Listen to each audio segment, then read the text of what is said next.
Okay, so we're going to do a really quick video to show you how to put in stops for your multi-needle. I have the Brother 1000E, so it's the 10 needle. I believe that this is the case for all of their multi-needles, but I'm not 100% positive, so hopefully this will help you for any multi-needle Brother. But okay, so this is my design that I'm going to do.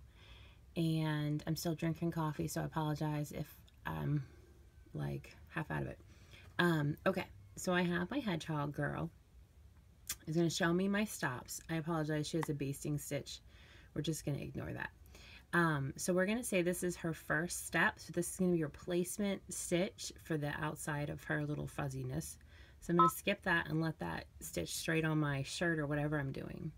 The next one is the tack down. We want to stop before we do her tack down stitch to put the fabric down. So you're going to push this little hand right here and show up here as a hand. Now it's going to stop your machine from stitching before it does this color. You'll have to manually tell it to keep going.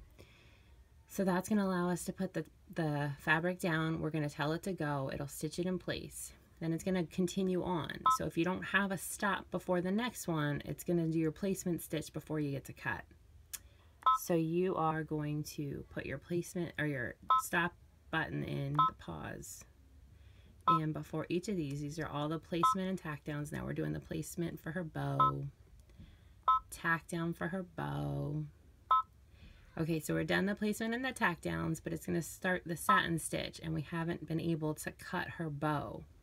So right after you're done your placement and tack downs, you still want to put a stop in so that you can trim that last piece and make sure everything's nice and pretty before it starts stitching.